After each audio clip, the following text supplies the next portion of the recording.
Here's the big challenge of life. You can have more than you've got because you can become more than you are. That's the challenge. And of course the other side of the coin reads, unless you change how you are, you'll always have what you got.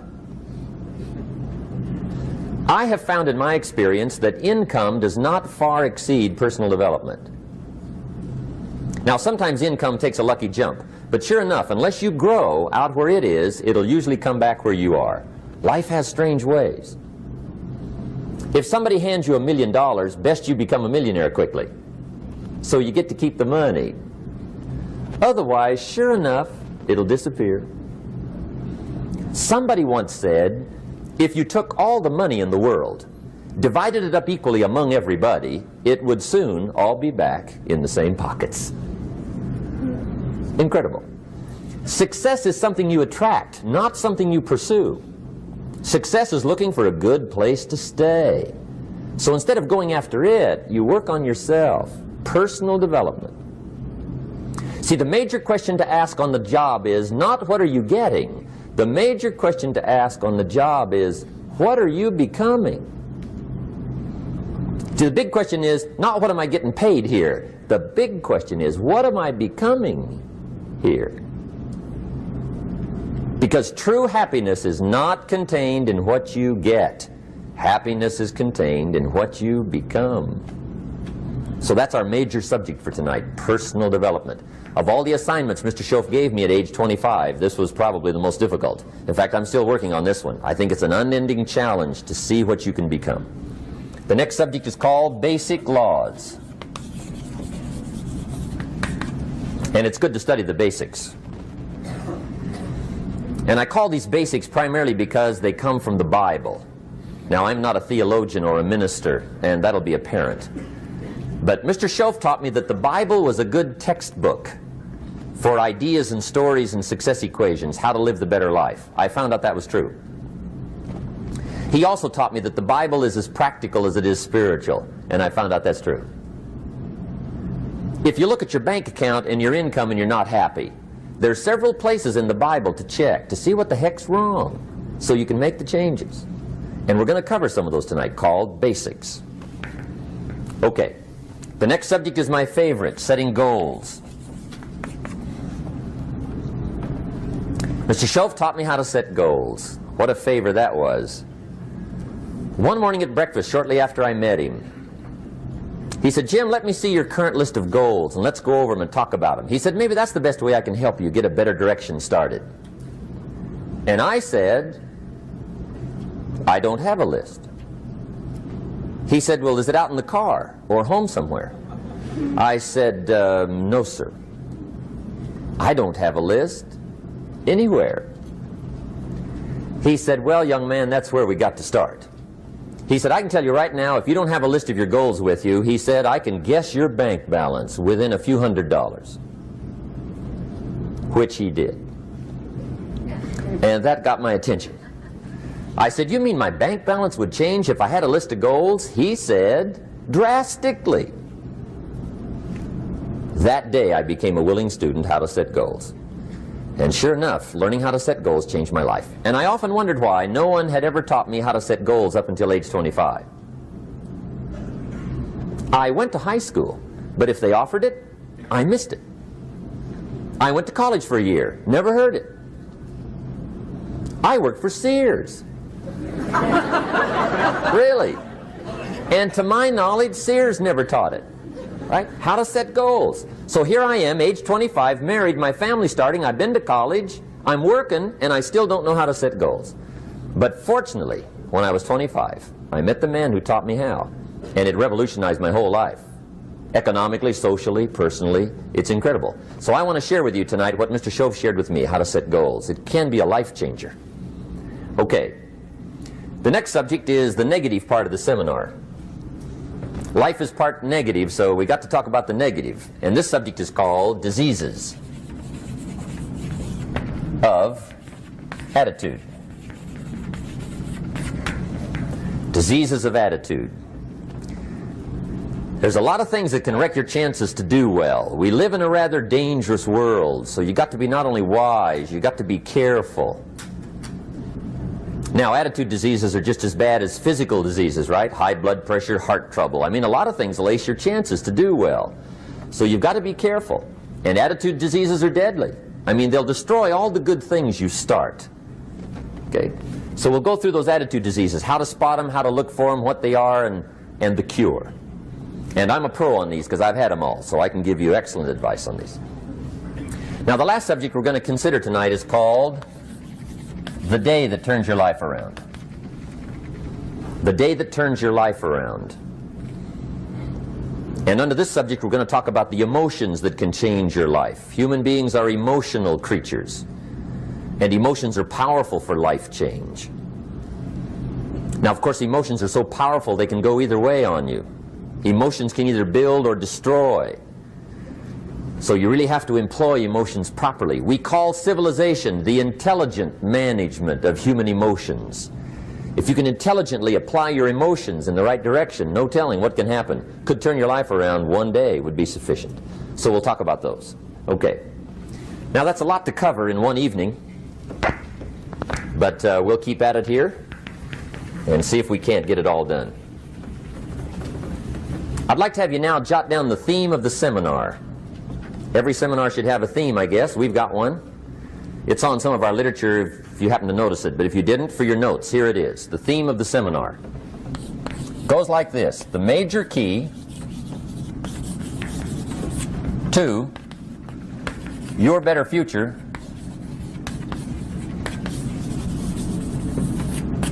is you. That's the theme of our seminar tonight. The major key to your better future is you. And I'd like to have you underline two words just to give it some added punch. Underline the word major and the word you,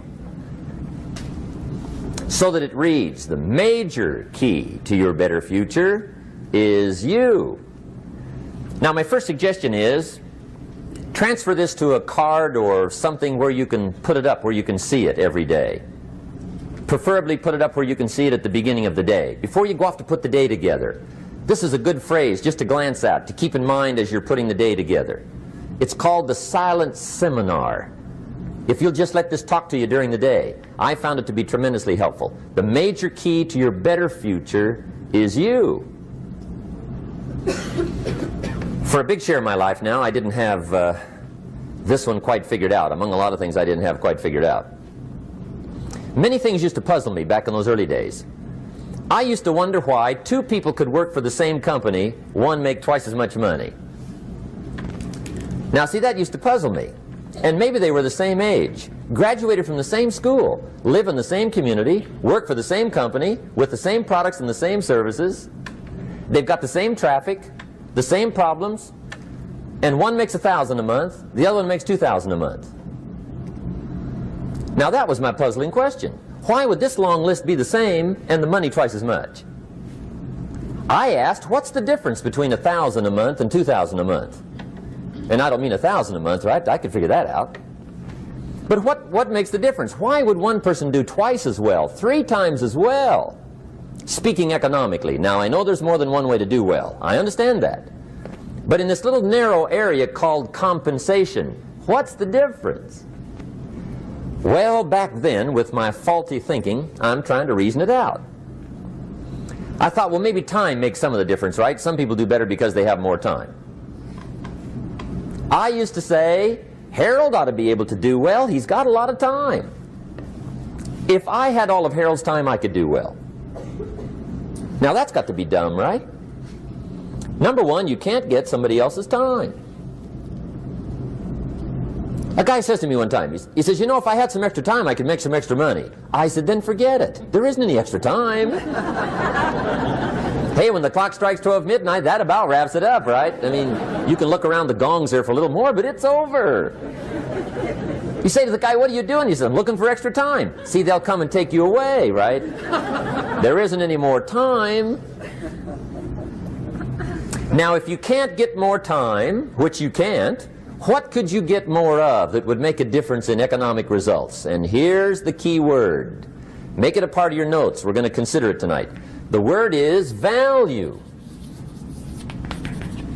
And I have a little phrase for your notes. Value makes the difference in results. Value makes the difference. You can't get more time, but you can create more value. Now here's the first lesson of economics. Everybody should learn it from the time they're old enough to understand what a dollar means. How to earn one, how to get one, how to keep one, what to do with it. First lesson of economics. We primarily get paid for value. That's lesson one. Bringing value to the marketplace, that's how you get paid. You don't get paid for the time. I know it takes time to bring value to the marketplace, but you get paid for the value, not the time. Now, since that's true, here's one of the key questions of the evening. Is it possible to become twice as valuable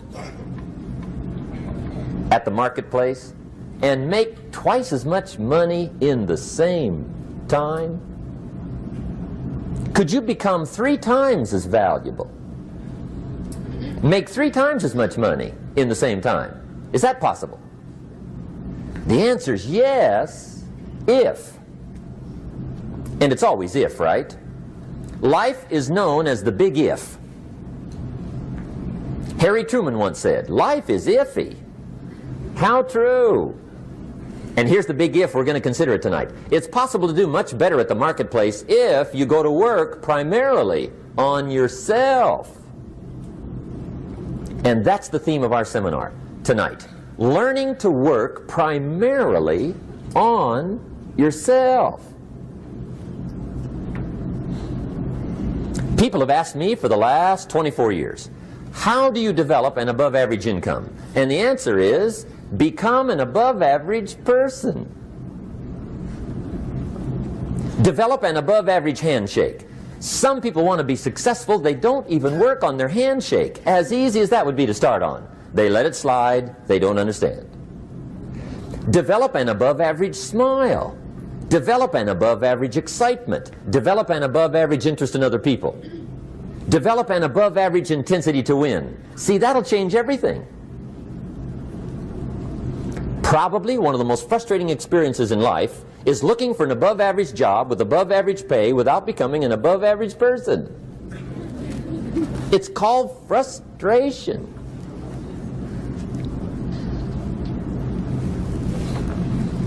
And Mr. Schoaf gave me probably the greatest clue he gave me when I first met him.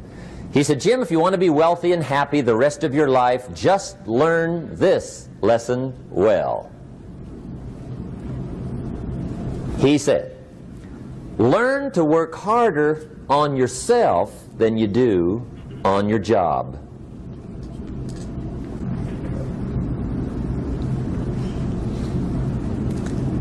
Then Mr. Schoaf gave me probably one of the most important clues among so many things he taught me, but this was in those early days. Mr. Schoaf was very kind, but he was also very abrupt. And he had these interesting questions to ask. I'm giving him a little rundown one day on how things hadn't worked out for me. He said, Mr. Rhon, I've got the answer for you if you will listen carefully. And listen carefully I did that day and for the next 5 years. If somebody's wealthy and happy, you gotta listen. He said, Jim, I've only known you a short time. But he said, it's already my honest opinion that for things to change for you, you've got to change. That wasn't quite the answer I was looking for. But that's the answer he gave me, and I pass it along to you on this warm summer evening in Anaheim, California, 1981. For things to change for you, you've got to change. Otherwise, it isn't going to change. Before I met Mr. Schoaf, I used to say, I sure hope things will change. Right? That seemed to be my only hope. If it isn't going to change, I'm in serious trouble. And then I discovered it isn't going to change, so I'm in serious trouble.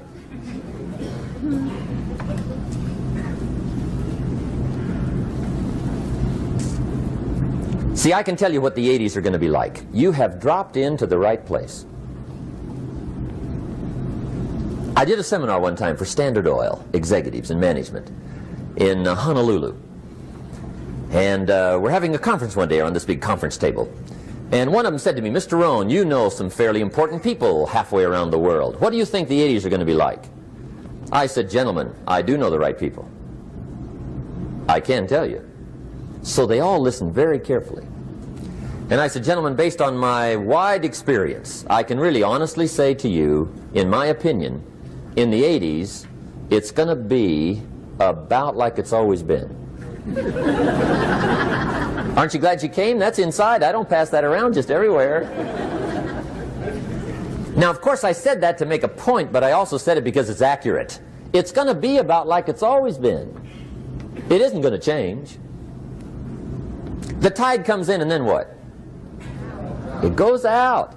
For 6,500 years that we know of, recorded history, and probably long before that. So it is not going to change. It gets light, and then what? It turns dark. 6,500 years. See, it's not likely to change.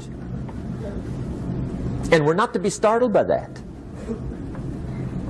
And if the sun goes down, the guy says, what's happened, what's happened? It means he hasn't been here long, I guess, right? It always goes down about this time.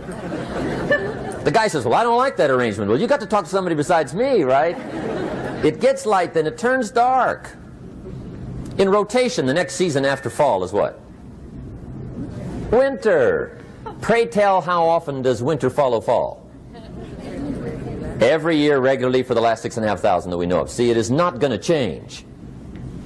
Now, some winters are long, and some are short, and some are hard, and some are easy, but they always come right after falls. It isn't going to change. Sometimes you can figure it out, sometimes there's no way to figure it out. Sometimes it goes well, sometimes it gets in a knot.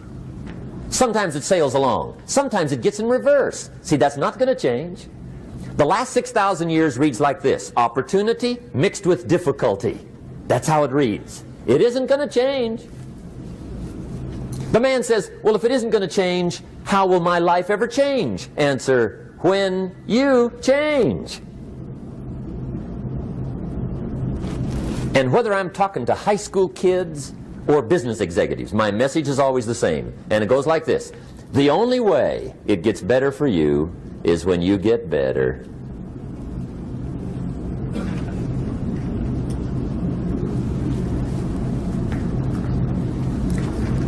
Let me give you the 4 major lessons in life to learn. Here's 4 majors. It's good to study the majors. In our weekend seminar we teach. Some people don't do well because they major in minor things. You've got to be on the lookout. At the end of every week, end of every month, you've got to check, make sure you're not spending major time on minor things. Okay, we go through that whole series. Majors and minors. Now, let me give you 2 phrases before we get to the 4 majors. This will set it up and you'll see where I'm going. 2 key phrases for your notes. Here's the first one. Life and business is like the changing seasons. That's the first phrase. Life and business is like the changing seasons. One of the best ways to describe life, it's like the seasons. Frank Sinatra sings, life is like the seasons. Now here's the second phrase. Very important. You cannot change the seasons, but you can change yourself. You can't change the seasons, but you can change yourself. And see, that's how life gets better for you, not by chance, but by change. Now, here's the 4 major lessons in life to learn.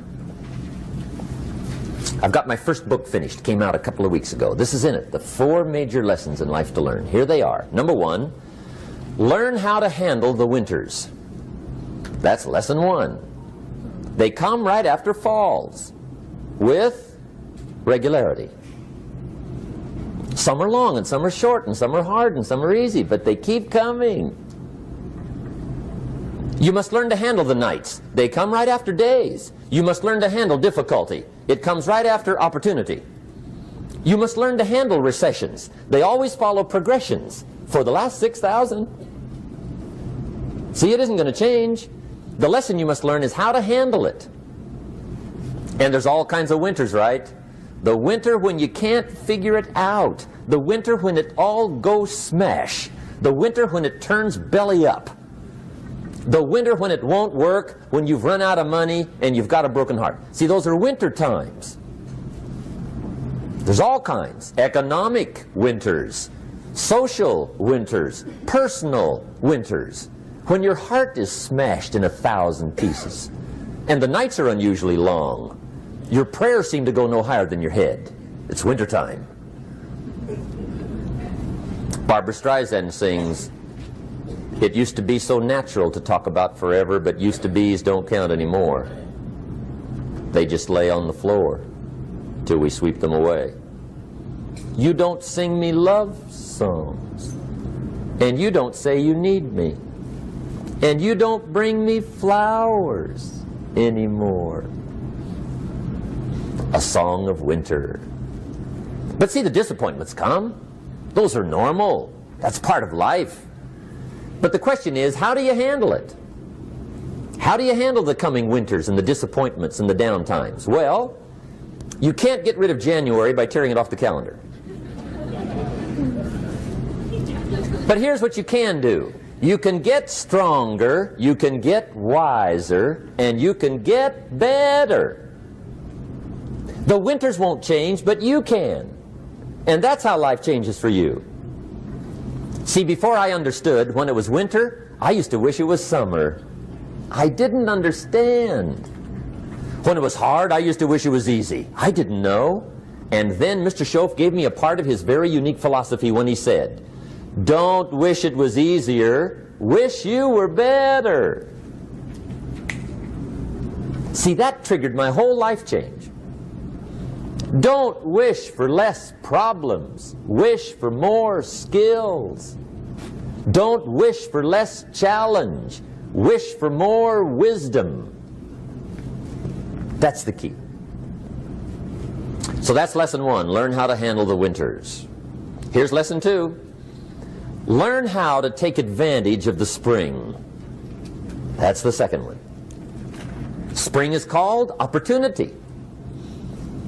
And spring follows winter. What a great place for it. If you were going to put it somewhere, that'd be the place to put it, right after winter. And pray tell, how often does spring follow winter? Every year with regularity, 6,000. You can almost count on it. See, opportunity always comes. Days follow nights. Isn't that terrific? Opportunity follows difficulty. But here's what you must learn to do. Underline these 2 words in that key phrase. Take advantage. Underline those 2. You must learn to take advantage of the spring. See, just because spring rolls around is no sign you're going to look good come fall. You got to do something with it. In fact, you have to get good at one of 2 things in life. Planting in the spring or begging in the fall. Or get somebody to do it for you. See, those are about the only alternatives. Now here's what else you must do. Take advantage of the springs quickly, because there's only a few. Just a handful of springs have been handed to each of us. They don't come forever. Life is fairly brief. So you got to read every book you can get your hands on what to do with your springs while they're here. And take advantage, they soon run out. The Beatles wrote, "Life is so short." And for John Lennon, it was extra short. But life is brief. Elton John sings, "She lived her life like a candle in the wind." It's brief. So whatever you're going to do with your life, you got to get at it. Don't just let the springs pass. Here's the third major lesson in life to learn. Learn how to protect your crops all summer. You got to take care of what you start. Sure enough, as soon as you've planted your garden in the spring, the busy bugs and the noxious weeds are out to take it. And here's the next bit of truth. They will take it unless you prevent it. And that's the third major skill to learn. You've got to learn to prevent the intruder from taking all the good you start. It's one of the challenges. Here's two key phrases under number 3. First one, all good will be attacked on this planet. Maybe not the next one we get to, but on this one, all good will be attacked. Every garden will be invaded. Not to think so is naive.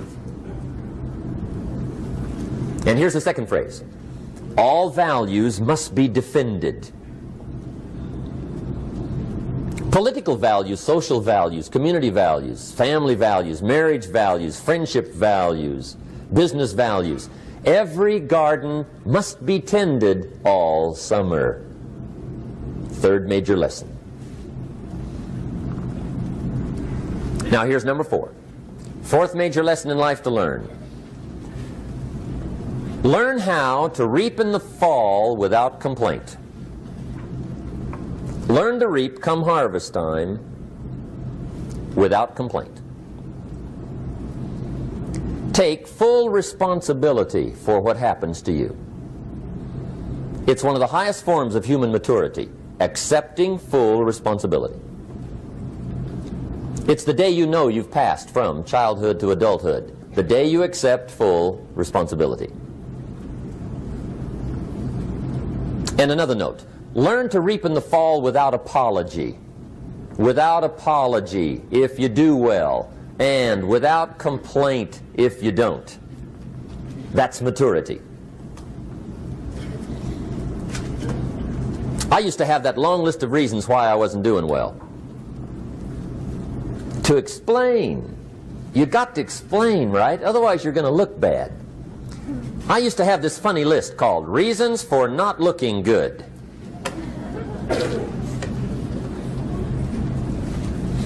I used to blame the government. I mean, you can believe that or not. It was at the top of my list. I had a lecture second to none. The government. That was on my list. I used to blame taxes. Look what you got left after they take everything. And they expect you to do well. That was on my list there. Prices, that one's easy, right? You walk into the supermarket with $20, come out with a little half bag. So I had that on my list. I used to blame the weather. I blamed the traffic. I used to blame my car. I blamed the manufacturers. I used to blame the company. I blamed company policy. I used to blame the training program. I blame my negative relatives. They were always putting me down. I blame my cynical neighbors. They're just selfish, looking out for themselves. Won't loan you money? They were on my list.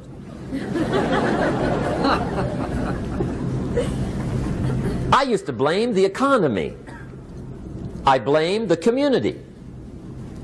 That's a pretty good list for not doing well, isn't it? I thought it was good. I'll never forget one day, Mr. Schoaf was very kind, but he was also very blunt, and this was no exception. And I'm glad he was blunt. There's a lot of things I'd have missed if he hadn't have been blunt. One day, with sort of a curious look on his face, he said, "Jim, just out of curiosity, tell me, how come you haven't done well up until now?" Excellent question. I thought, well, so I won't look too bad, I'll go through my list. And this list I just gave you, I put that on him. And he was very patient. He let me go through the whole thing, the government, the weather. I went through this whole thing. When I finished, he looked my list over very carefully. He said, "Mr. Rhon, big problem with your list. You ain't on it." How brilliant.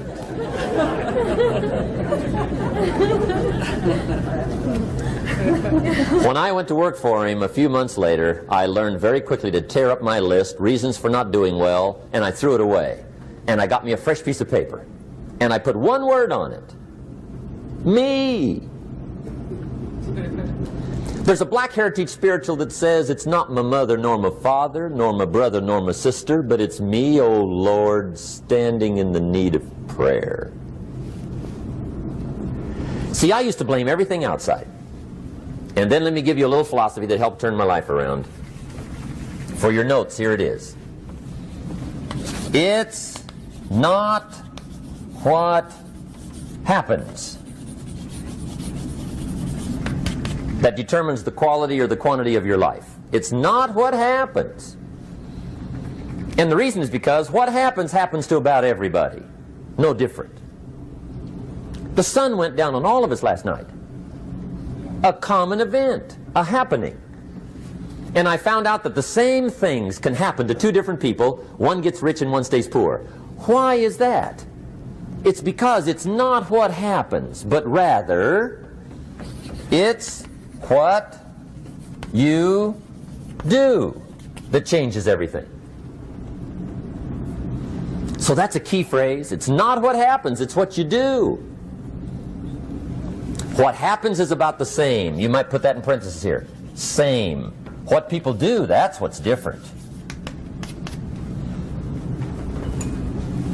Anything can happen, right? Everything can happen. I've heard all the stories. I've been one of the stories. Hey, we could all tell stories all night long, right? Happenings. Anything can happen. Have you heard of Murphy's Laws? Anybody here heard of Murphy's Laws? Okay, most of you have. Murph had these laws. One of them was, if anything can go wrong, it will. That's one of Murphy's Laws. He was not one of the great positive speakers of the day. But anyway, it's still true though, right? Anything can go wrong, everything can go wrong. For sure. I've fallen out of the sky so many times. Once to the tune of a couple of million. Devastating. Took me a while to survive that one. Now, it wasn't all that much, but it was all I had. Right? I mean, that's when it's much, right? When it's all you got. If you got 3, 2 go, you got 1 left, you ain't looking that bad. But when it all goes. Has anybody been there when it all went? Anybody? Come on, the rest of you liars. Go ahead. Hey, we've all been there, right? When it all went. Of course, it used to be a long time ago, right? When you ran out of money, got to 0, you were all through. Heck, now you can whistle right on by 0, right? I mean, they will bury you. That's what they will do.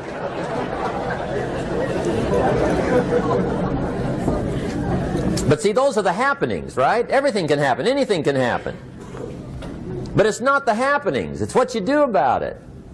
Somebody says, yeah, but you don't understand the disappointments I've had. Come on.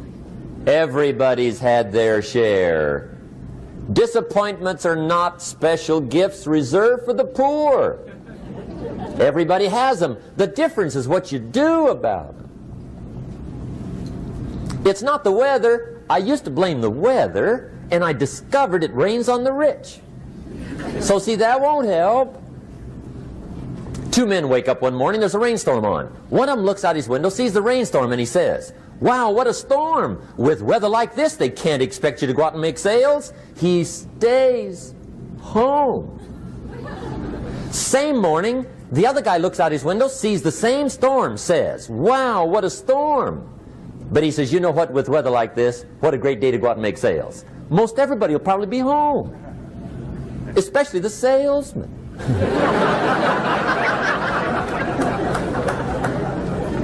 See, that's the difference in how your life works out. It's not what happens, it's what you do. So here's one of the key questions of the evening. Starting tomorrow, what are you going to do that'll make a change in your life's direction? Good question. What are you going to do starting tomorrow that'll make a difference? Now see, if you don't do something starting tomorrow that'll make a difference, guess what? It's gonna be the same. And see, that way you can guess what the next 5 years are going to be like. Look at the last 5. Because the next 5 are going to be like the last 5 unless you, major key, tomorrow, change it all. Or change a little, or change something, or don't change. It's choice time. You can do whatever you want. But it's nice to know any day you wish you can change your whole life. What can you do starting tomorrow that'll make a difference? Good question. What can you do with economic chaos, massive disappointment? What can you do with a broken heart? What can you do when it won't work? Good question. So if I had a word with you tonight, one-on-one, just you and me. I think my personal advice to you would be, this year, 1981, reach down inside of you and come up with some more of those remarkable human gifts. They're there, waiting to be utilized. And then change anything for you you want to change. And I challenge you to do that because you can change. If you don't like how it is for you, change it. If it doesn't suit you, change it. If it doesn't please you, change it. If it isn't enough, change it. And I challenge you to do that because you can change. See, you don't ever have to be the same again after tonight, only by choice. If you don't like your present address, change it. You're not a tree.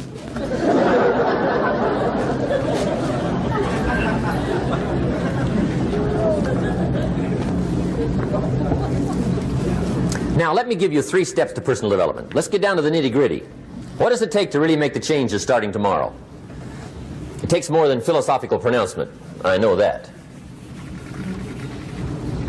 It also takes more than enthusiasm. I know we're hearing a lot about enthusiasm these days, but see, that just won't do the job. We're still hearing the old cliches of the 30s, right? To be enthusiastic, you must act enthusiastic. But see, that's not going to help. After you have leaped about, there are some things you got to do, or it isn't going to change. See, you can get all excited about lifting 200 pounds till you get to the gym. And then you need a new excitement. And the new excitement is called discipline. Major step to human progress. Discipline. If there's one thing to get excited over, that's it.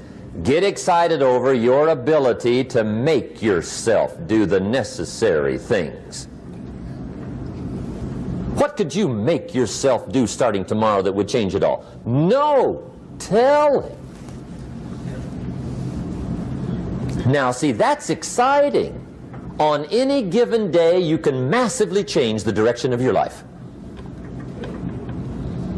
Murder is a clear example that any one person on any given day can forever alter the course of their life. It just happens to be a negative act. But just as sure as you can commit a negative act, you can also commit a positive act and forever alter your life, whenever you wish. Now that's exciting. And whatever that act might be that changes your life. The guy finally takes a shotgun to his car and blows out every window, destroys every tire, puts 100 rounds in this shabby old thing. And he says, I have driven this embarrassing thing for the last time. And not only will I never drive it again, nobody else will ever drive it again. And he lets that shuddering thing stand there for a while as a monument to the day he said, today my life changes. Now who can do that? Anybody. When can you do it? Whatever day you pick.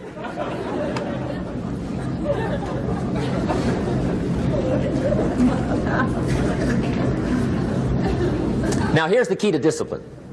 Start with the little disciplines, get excited over the little disciplines, and get right on those, because those will lead to the big ones. You can't handle the big challenges in life unless you take on the little ones. Make a list of all the things you can do, get right on those, discipline yourself for those, both for the results and for the muscle and for the practice, so that when life hands you some big challenges, you'll be ready, you'll have the muscle. But see, if you don't handle the small ones, you can't take care of the big ones. Okay, here's what else it takes for life change. Self-motivation. Key phrase, self-motivation. I don't know why we call it self-motivation. It's really the only kind there is. You've got to motivate yourself. Because I found out you can't change people. They can change themselves, but you can't change them. Lord knows some I've tried. But see, it won't work. People have to change themselves. I learned some of those lessons early. I built a little sales organization way back in those early days. I'm 25. And I had some nice people. I said, I'm going to make these people successful if it kills me. I almost died, right? I mean, you can't do that.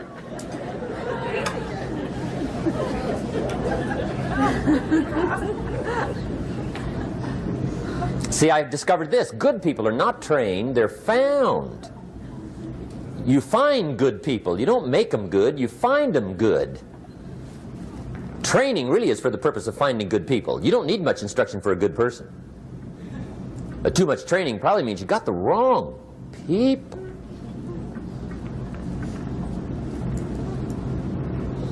So you got to find the right people. That's the key to getting a good job done. One of the major things we learn in management, lesson 1, don't send your ducks to Eagle School.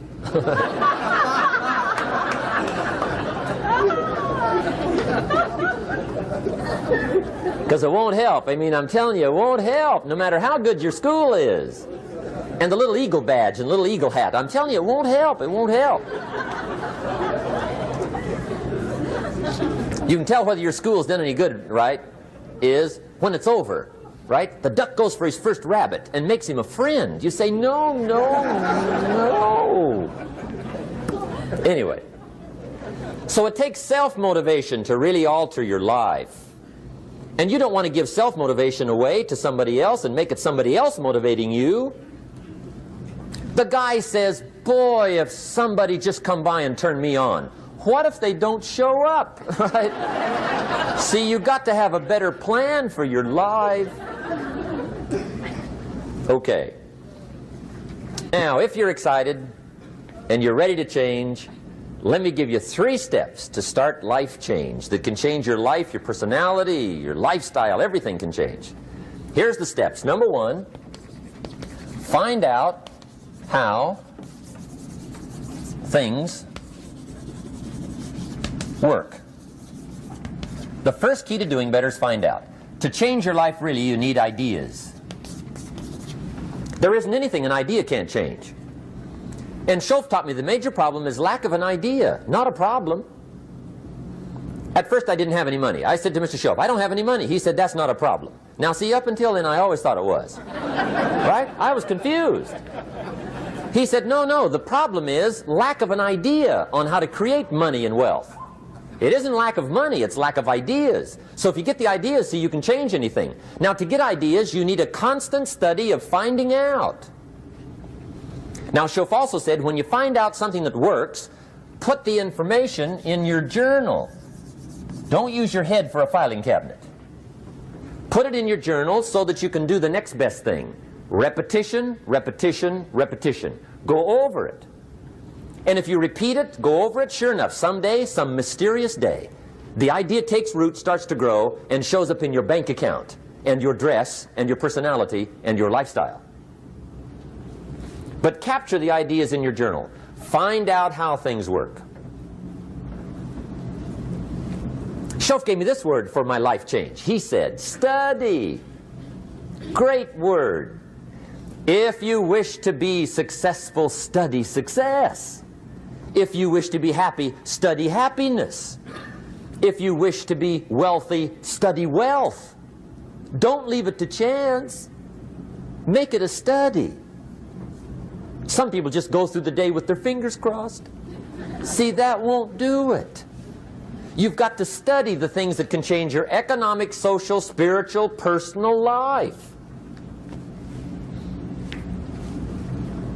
Now here's a qualifying phrase. And we'll have several of these qualifying phrases throughout the seminar. Here's the first one.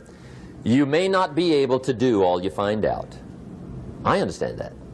You may not be able to do all you find out, but you should find out all you can do. See, you don't want to wind up at the end of your life and discover that you've lived only 1/10 of it. And the other 9/10 went down the drain. Not for lack of opportunity, for lack of information. So that's number 1, find out how things work. Now here's the best human virtue for finding out, curiosity. Make a note of that. Curiosity. Be curious. You might add a word to it that'll help. Childish curiosity.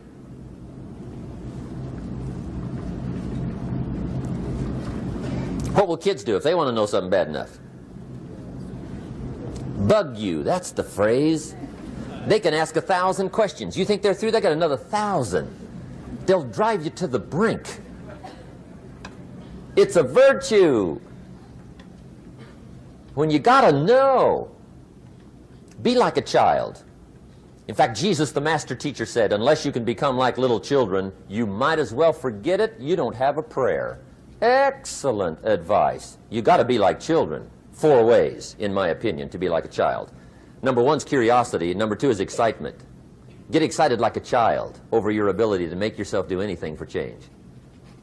3rd is faith. Have faith like a child. Adults are too skeptical. And 4th is trust. Trust is a childish virtue, but the rewards are incredible. So be like a child. Now, if you're curious, let me give you 3 ways to find out how to change anything. Any life direction, any dimension. Here's 3 ways to find out how to change anything. Number 1 is to read. Become a good reader. All of the successful people I know and work with around the world, they're all good readers. Curiosity drives them to read. They got to know. They just read.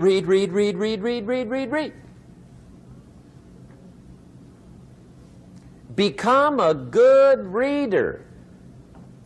Now, that's my opinion. Listen to the other lecturers and listen to me and make up your own mind. Don't be a follower. Be a student. Okay? I say, really, for life change, you got to read.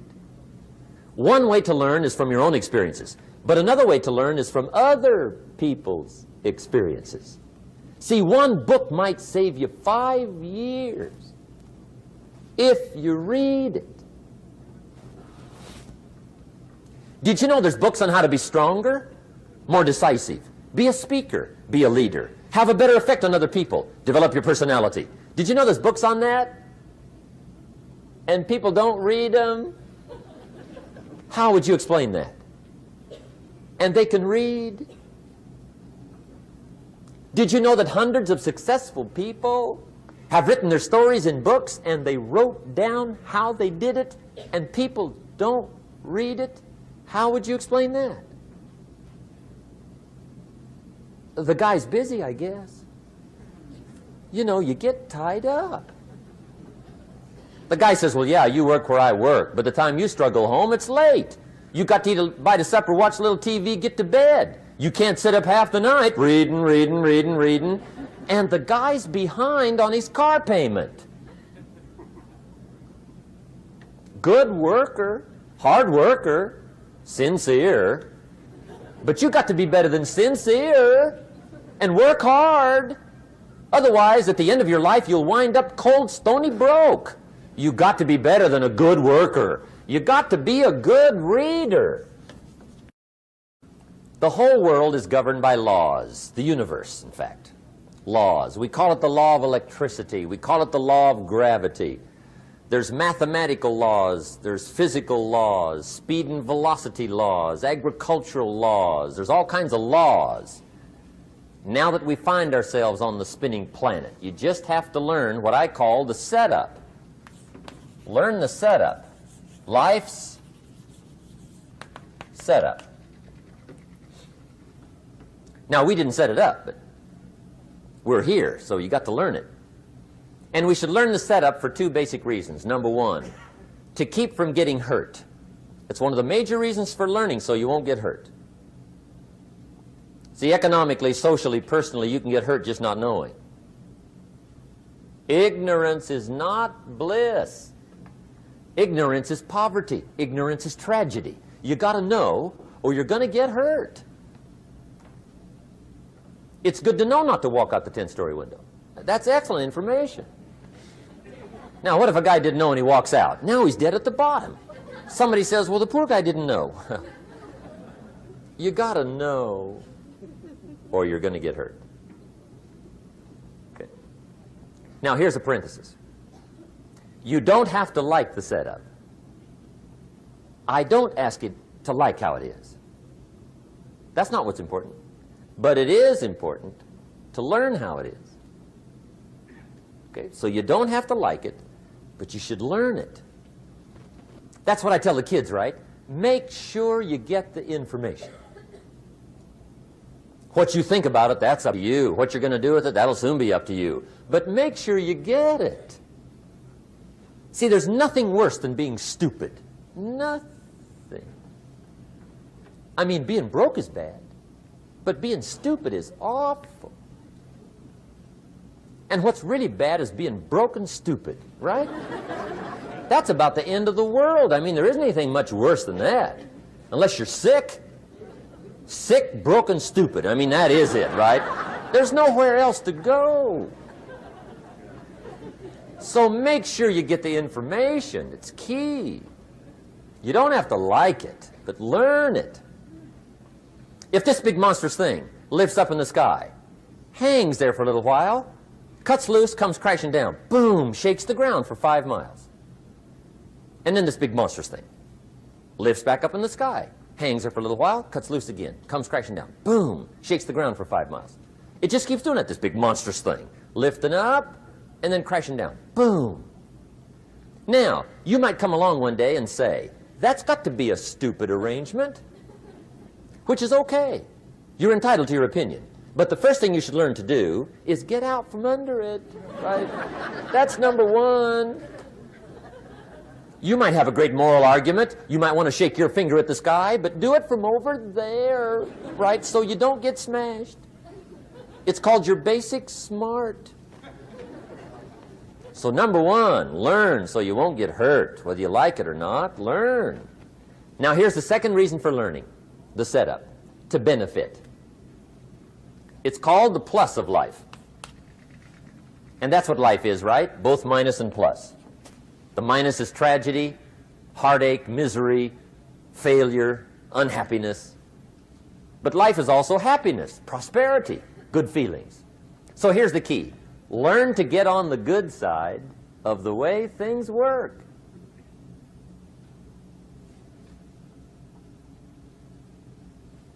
Now, here's two of the basic laws, and we'll take our break. Shof taught me these. They come from the Bible. Now, again, I'm an amateur, okay? When it comes to the Bible, I'm not a pro. So you'll sort of have to take my way of putting it. But here they are. The first one is the law of use. The law of use.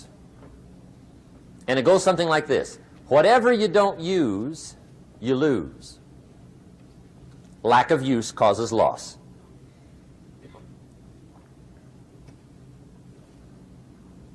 On this planet, maybe not the next one, but on this one, if you tie your arm to your body, leave it there long enough, you'll never use it again.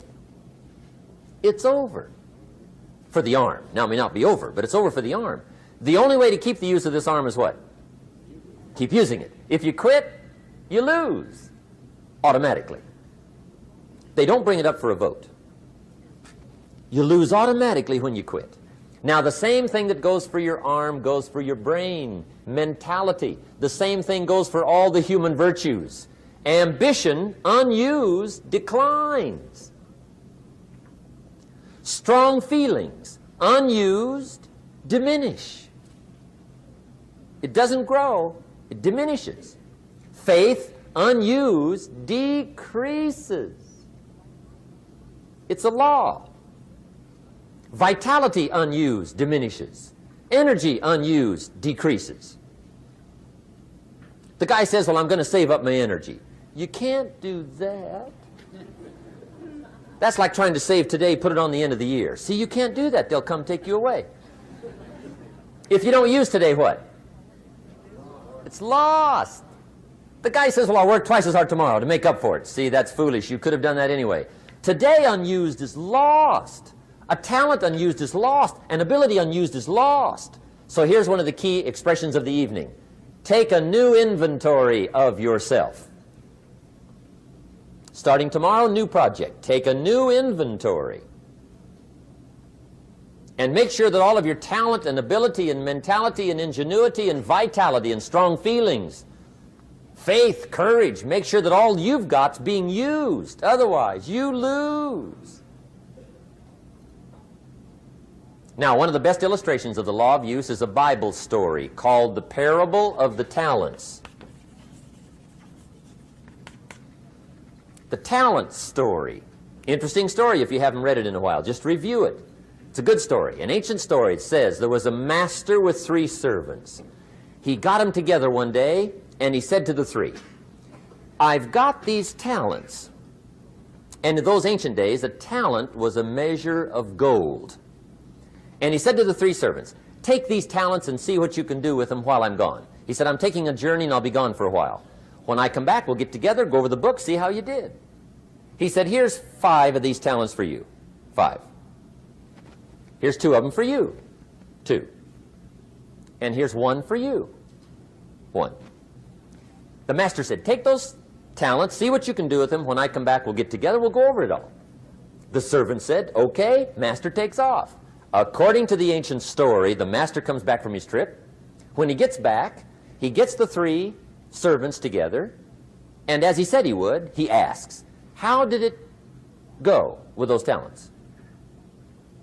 You were 5. What happened? That servant said, well, I took the 5 talents you gave me, and I put them to work. A little shaky at first, but he said things finally got rolling. And he said, I poured it on. And he said, my talents grew to 7, 8, 9, 10. He said, I doubled my talents from 5 to 10. Books will show. Master said, one heck of a job. Or something like that. He said, I gave you 2 talents. What happened? That servant said, about the same thing happened to me. I put those 2 talents to work, poured it on. They grew to 3 and then to 4. He said, I doubled my talents from 2 to 4. Books will show. Master said, well done. He said, I gave you 1 talent. What happened?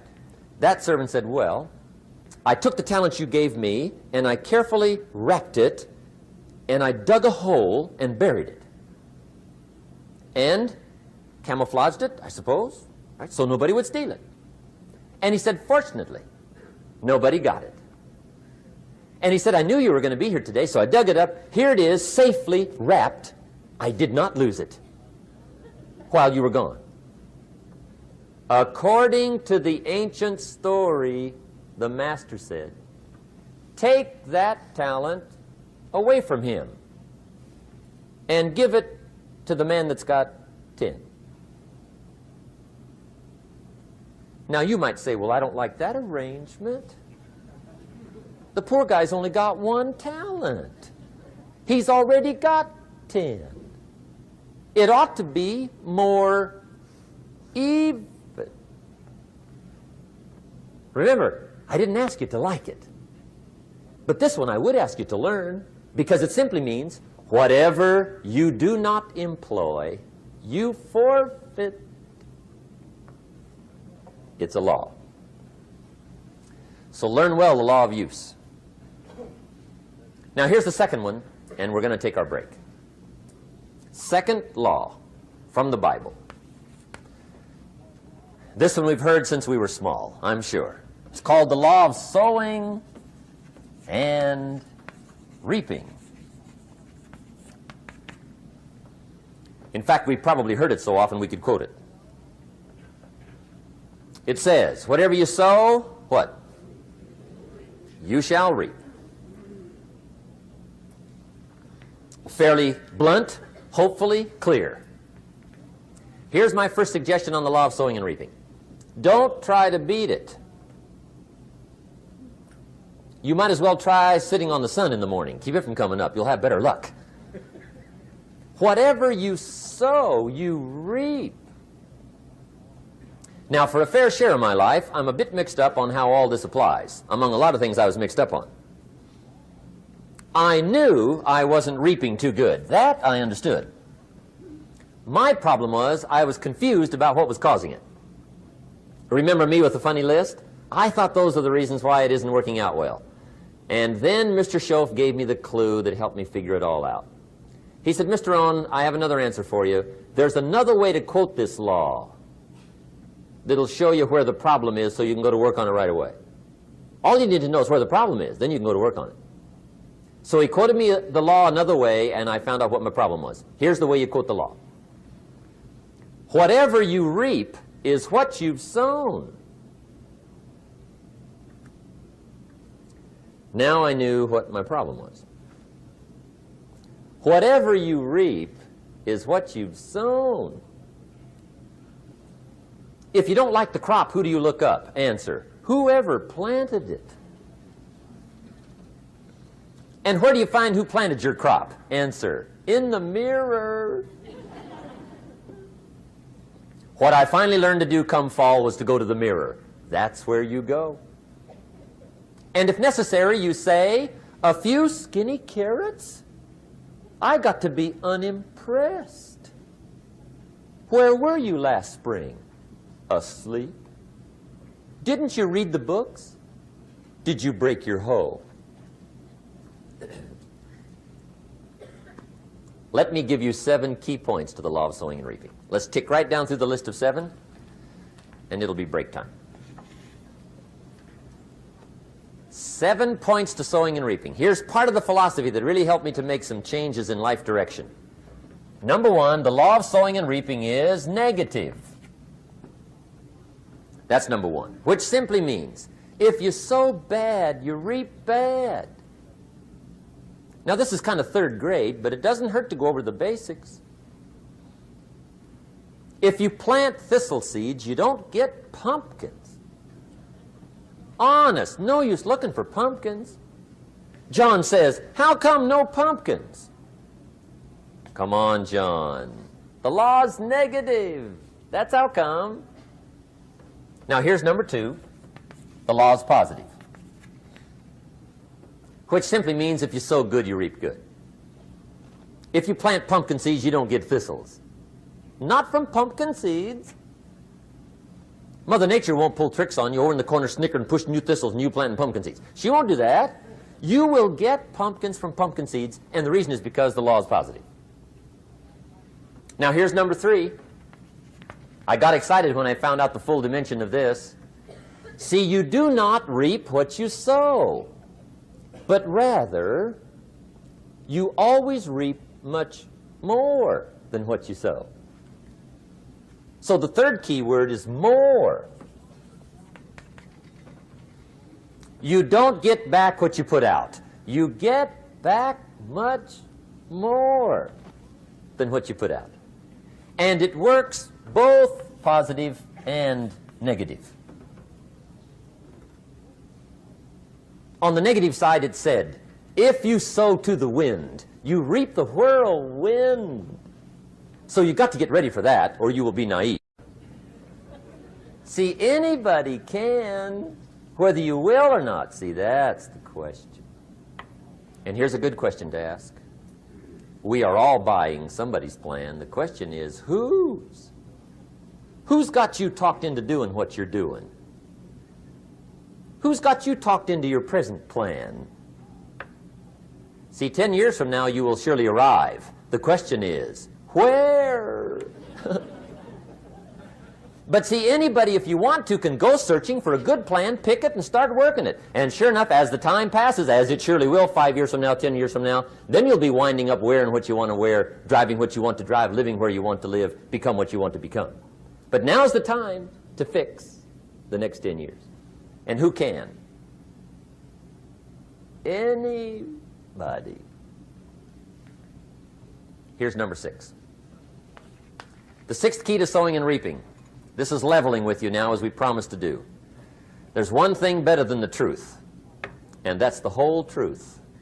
And here's part of the whole truth of the law of sowing and reaping. Number 6 is, you could lose. There are times when you just lose, no matter what you do. It's that kind of planet.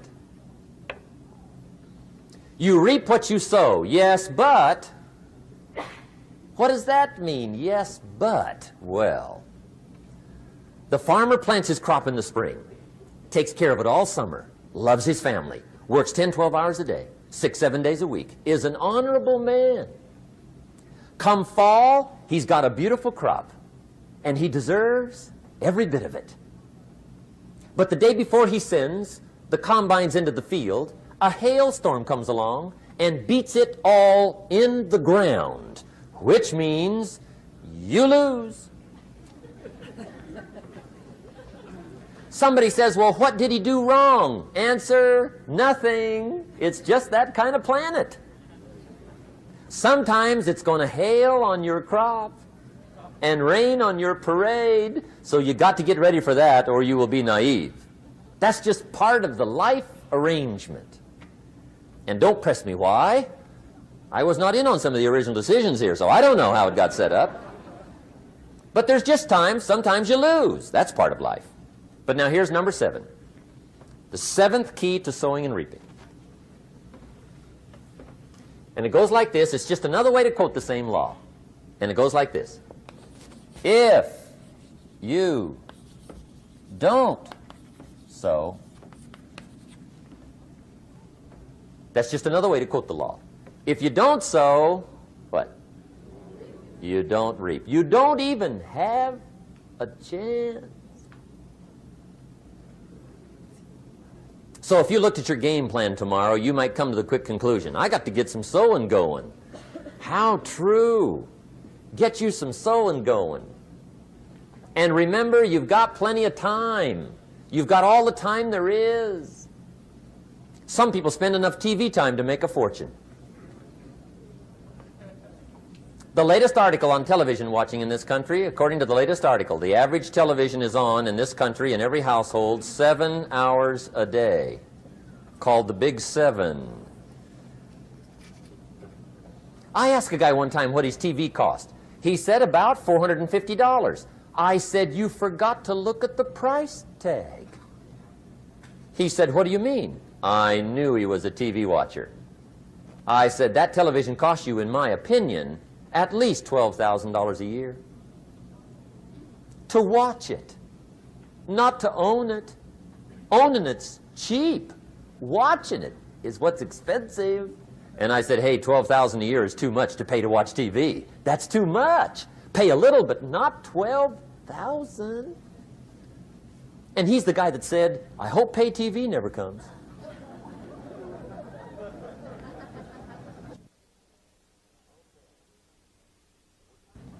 Okay. We're trying to cover an awful lot tonight, I realize that. But my time schedule is such that we just have to sort of give it all to you and let you sort the rest out. I wish we had plenty of time for questions and answers and that whole thing, but our time is just limited. But we are trying to go through an awful lot, I realize that. But looks like everybody's getting it. This is about the note-takingest crowd I've seen in a long time. Incredible. Does anybody have 5 pages yet? Anybody? Oh, fantastic. Incredible. Okay. Maybe you heard the story about the preacher down in Texas, southern part of the country. He was an evangelist back in the horse and buggy days. And he was very good at being an evangelist, and a lot of people used to come and hear him preach. And one day he put up his tent in one of these Texas towns and expected a big crowd as usual, come hear him preach. And he got there, first night of the tent revival, walked in. 7:30, time to start. And to his surprise, the tent was empty. He thought, well, something must be drastically wrong.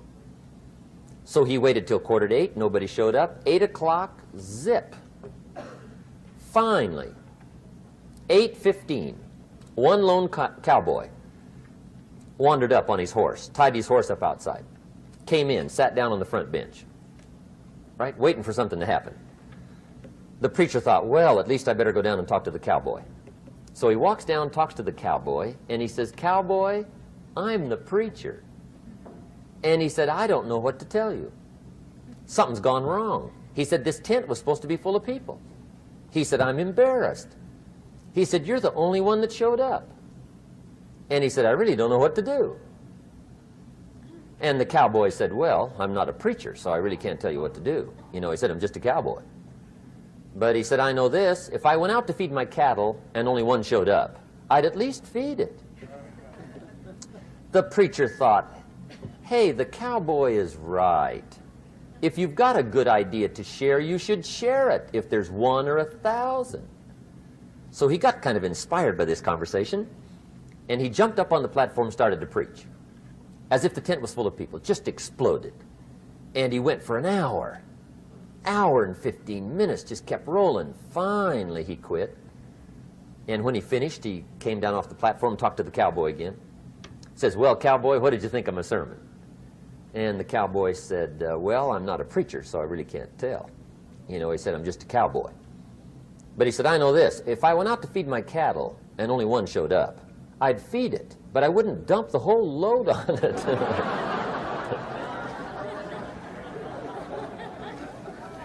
So anyway, if it seems like we're dumping the whole load tonight, I guess we are. But gosh, everybody's doing well. I'm having a good time. I appreciate the response here tonight. Okay, the next subject is setting goals. Let me show you what turned my life every way but loose. Mr. Shoaf dropped this idea on me, changed me completely. Setting goals.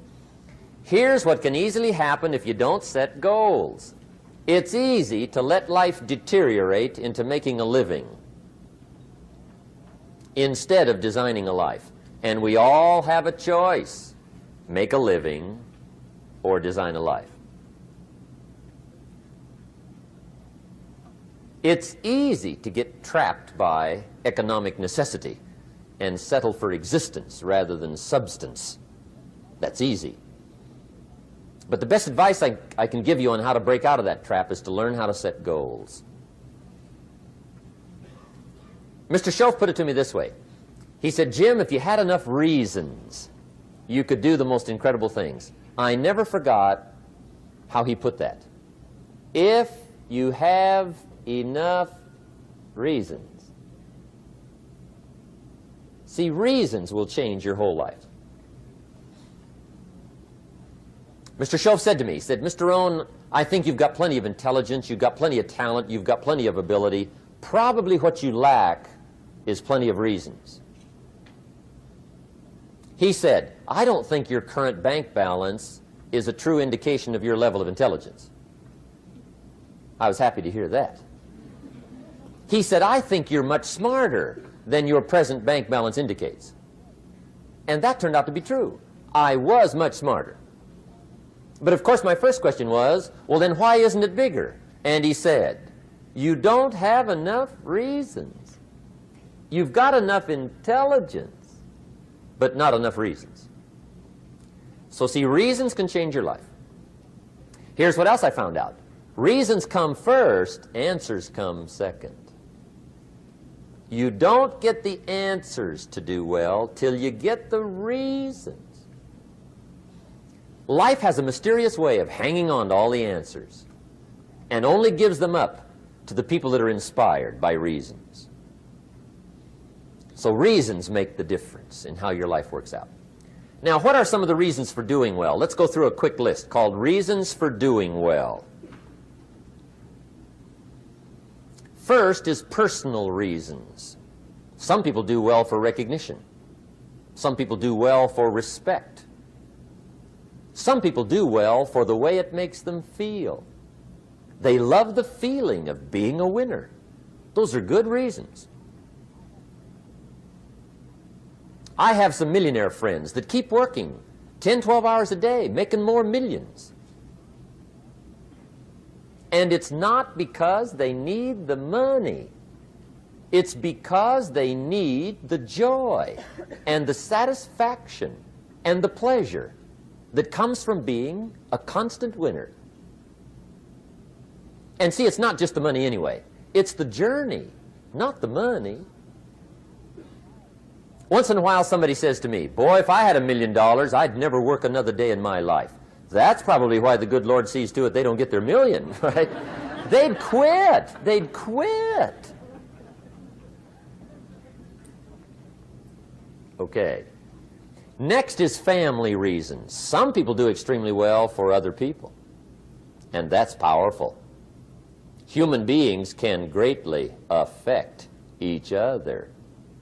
Sometimes we will do things for somebody else we will not do for ourselves. We're made that way. I met a man one time who said, Mr. Rhon, to do all the things I want to do with my family around the world, he said, I got to have at least $250,000 a year.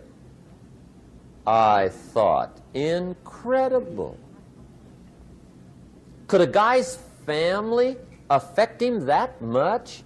And the answer is, of course. How fortunate are the people that find themselves greatly affected by somebody for personal achievement. And we are affected.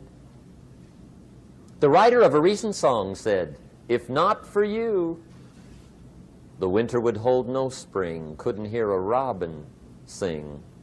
I just wouldn't have a clue if not for you." So we can be affected. That might be one of the most stimulating reasons to do well, finding somebody. When Andrew Carnegie died, the wee little Scotsman that built the big steel industry, when he died, they opened up his desk, and in one of the desk drawers, they found a slip of paper. On that piece of paper, Mr. Carnegie had written his goal for his life, and he wrote it when he was in his 20s. And on that piece of paper, it said, "I'm going to spend the first half of my life accumulating money. I'm going to spend the last half of my life giving it all away." What a goal. He got so inspired by that goal that the first half of his life, he accumulated $450 million. And the last half of his life, he gave it all away. Good question tonight. What's got you turned on? What's got you bombed out of sight to get up early and stay up late and hit it all day? Next question. What's got you turned off?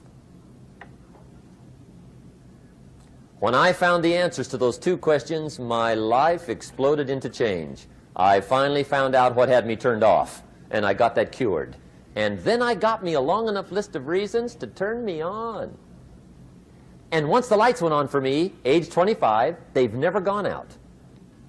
I've fallen out of the sky a few times, but I've never lost that drive to make something unique out of my life. See, reasons altered my whole life. Now, there's another list of reasons called nitty-gritty. Hard little reasons. Sometimes those little reasons are the most powerful reasons that can change your life. Sometimes it doesn't take much. I now carry several $100s in my money clip. It's only a few $100s, but it was one of those reasons turned my life around. Just before I met Mr. Schoaf, I heard a knock at the door. I go to the door, and there's a little girl standing there about this tall selling Girl Scout cookies. And she gave me one of the finest sales presentations I've ever heard. Special deal, several flavors, this whole package of stuff, $2. And with a big smile, she very politely asked me to buy. And I wanted to. Big problem. I'm broke. I don't have $2. And to this day, I can remember the pain and the embarrassment. I'm a father. I'm a husband. I've been to college. I'm working. I'm 25. I don't have $2. And I didn't want to tell her that for some reason. So I did what I thought was next best. I lied to her. I said, "Hey, look, I've already bought lots of Girl Scout cookies. I've still got plenty stacked in the house," which was not true. But it seemed to get me off the hook for the moment. She said, "Well, gosh, that's wonderful. Thank you very much." And she went away. When she left, I closed the door, and that was the day I said to myself, I don't want to live like this anymore. I've had it with lying, and I've had it with being broke. I'm never going to let this happen to me ever again. I promised that day I would work as hard as possible and would always carry plenty. It took me a little while, but now I do. It was one of those reasons. And I guess I carry plenty for two reasons. One is the way it makes me feel, but also in case I bump into another Girl Scout selling cookies. right? I'm ready.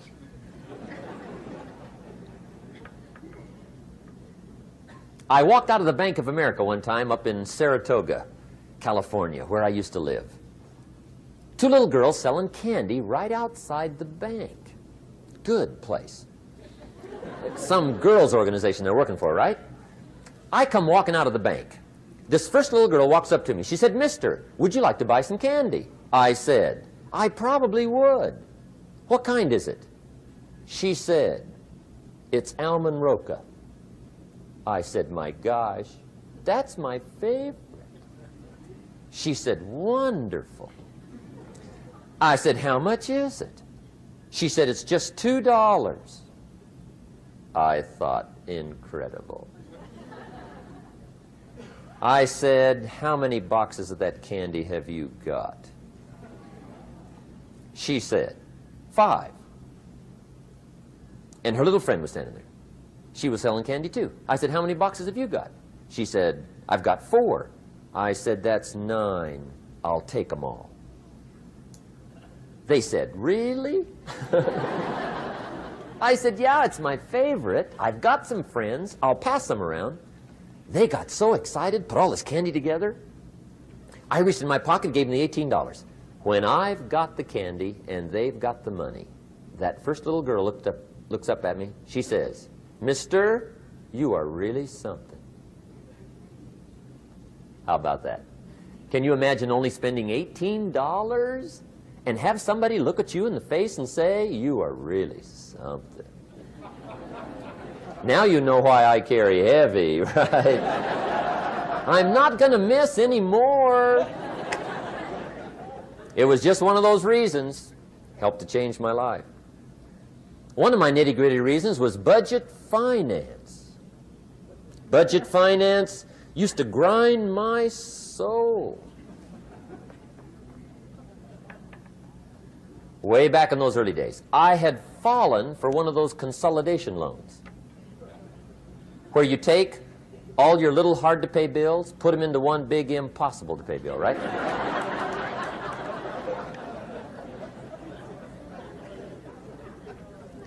I would get 4 or 5 payments behind. This one guy used to call me day and night. I don't think they're allowed to do that anymore. Harassed me. Threatened to run me in front of the judge. Threatened to ruin my credit. Threatened to embarrass my family. One day he said, "We're going to come get your car, drag it rear end up down the street in front of your neighbors." The guy even called me a flake. And back in those days, I'm broke, I'm pitiful, there's nothing I can do about it. But I never forgot how the guy treated me. And when I met Mr. Schoaf and I got my life straightened out and the money started to flow, that was one of my first projects, budget finance. I poured it on day and night. I finally put all the money together I owed him, which was considerable. I picked a day for the payoff.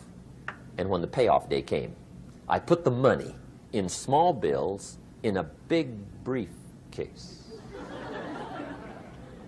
And I walked into the budget finance office on Wilshire Boulevard in Los Angeles. The guy who harassed me so often, his desk was about 3 back. I walked right up to his desk, startled him. He wondered what I was doing there. It was the first time I'd been there since I'd borrowed the money, right? Without saying a word, I opened up this briefcase, dumped this pile of money all over his desk. I said, "Count it. It's all there. I will never be back." And I turned around and stormed out.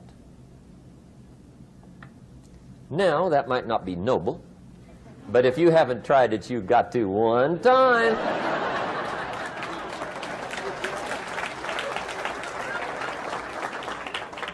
It can be the day that turns your life around. All you need is a reason that turns you on. One of my dear friends, Robert Depew, Bobby used to be a school teacher in Lindsay, olive capital of the world. Bobby taught school several years, got a little weary teaching school. One day decided he wanted to get into sales. So without telling anybody, he just up and quit his job teaching school and jumped into sales.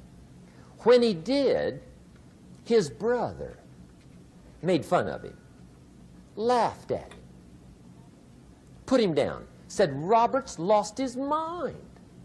Had a good job teaching school. Now he thinks he's a salesman. He's going to go down the drain, lose everything. Just put him down something fierce.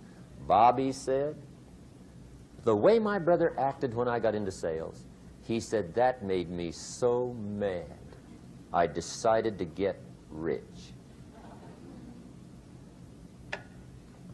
And my question for you tonight is it possible to get that mad?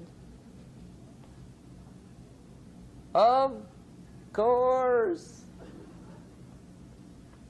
Wealth is not a matter of intelligence. It's a matter of inspiration. Today, Robert happens to be one of my millionaire friends. Bobby's rich.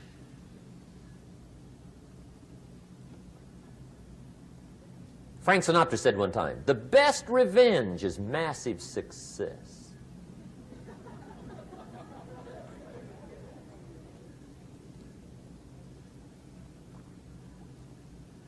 Hey, get you a long enough list of reasons so that after tonight you never lack for inspiration. You might not have all the answers right away, but you can get the answers if you can get the reasons. Now, let me give you a little simple formula for goal setting. Okay? We take 2.5 hours on the weekend for the whole 10-year plan. We don't have time for that tonight. But let me get you started with a little simple formula Mr. Schoaf gave me. And maybe this will be helpful. First of all, I've divided goals into two parts. First is long range. Long range goals. That's your dreams. Your dreams for the next 3, 5, 10, 20, 30, 40 years. Actually, the rest of your life. Your dreams. You've got to keep dreaming. Ronald Reagan, president, said to the joint session of Congress a few weeks ago, the Republic is a dream. And if we don't keep dreaming, we will lose the Republic. Your better future is a dream for yourself and for your family. Where do you want to go? What do you want to do? What do you want to be? What do you want to see? You've got to dream dreams. There's a Bible phrase that says, without dreams and visions, people perish. You've got to have something to go for that inspires the heart and the soul. Dreams. From the children of Sanchez, it says, take the crumbs from starving soldiers, they won't die. Take the bread from hungry children, they won't cry. But without dreams, we all will die. You've got to dream. Don't lose your dreams for yourself, for your future, for your family. The dreams of love and enterprise and travel and doing things, becoming something unique on your journey here. Don't lose your dreams. Do some dreaming. That's long-range goals. You've got to have those. So that's number one. Here's the second part of goals, short range. Short-range goals. That's your goals for tomorrow, this week, this month, this year, the immediate future. We call these confidence builders. Because if you set up something short-range, go for it, get it, latch onto it, work hard, accomplish it. That starts building your strong feelings to go for your dreams. Now, I've divided goals into 3 categories. Here they are. Number 1 is economic. That's your goals for money, income, business, profits, production. Economics. Make sure you've got your economics well planned. Economics plays a major role in everybody's life. Economics is major, which means it ought to be meticulously well planned for tomorrow, this week, this month, this year, long range. What if you asked somebody tomorrow if you could see their meticulously well-planned list of economic goals? What would they probably say? They'd say, you some kind of a nut? You must be weird. Hey, I found out what success is. Success is doing what the failures won't do. Make sure you've got your economics well planned. It'll put you in the top 5%. One of the key little subjects we talk about on the weekend is the 7 fundamentals for wealth and happiness. And that's one of them, well-planned economics. It's a fundamental if you want to do well. Join the top 5%. Anybody in this room can join the top 5%, if you will. Okay. Now here's the second category of goals, things. Make a list of the things you want. And on my list of things, now I put everything. Little things as well as major things. Doesn't matter how small it is, it goes on my list. I used to just put major things, cars, homes. I don't do that anymore. I now load my list with everything. Everything. And the reason is, part of the fun of having a list is checking it off. That's it. Boy, at the end of the day, if you can go, got it, got it, got it, got it, got it, got it, whatever it is, right? You get into the habit. So load up your list, the things you want. Now, when you check off something major, celebrate. That's an important point to make. Celebrate your achievements. Live it up. Have a party when you reach something you've worked for a while. See, we all grow from two experiences. One is called the pain of losing. The other one is called the joy of winning. We need both of them. Amplify them as much as you can, which also means make losing painful. If you set up something, fooled around, didn't get it, put it on yourself. On the other side, if you did get it, congratulate yourself. Self-congratulations is a sign of maturity. Seeking congratulations is a sign of immaturity. But hey, winning and losing, see, that's what it's all about. That's the name of the game. Now, some people lead such mediocre lives, at the end of the day, they don't know whether they're winning or losing. They got no clue. Guy's just going through the day with his fingers crossed. There's a better way. Okay, here's the third category of goals, personal development. Put those goals together. Personal development goals. That's your goals to be stronger, more decisive, be a speaker, be a leader, learn a language, all kinds of skills. Okay. The whole weekend seminar was designed to improve all your skills so that you walk away more skillful. And that's what you want, the personal development skills. That's what attracts, that's what brings good things to your life, the person you become more skillful. Now, this is quite a package to work on. Economics, things, personal development. For tomorrow, this week, this month, this year, long range. Okay? That'll get you started. Now, here's the simple formula for setting goals. It goes like this. A, work on your goals. That's step one. Work on them. And I put the word work there deliberately. Setting goals is plain hard work. I don't want to kid you. We haven't come here tonight to kid each other. It's work. I know it's work. That's why a lot of people just let it slide. It's work. Many people work hard on their job, but they don't work hard on their future. They just let that slide. And the work involved is making plans. I know most people don't. I understand that, but don't let that be you.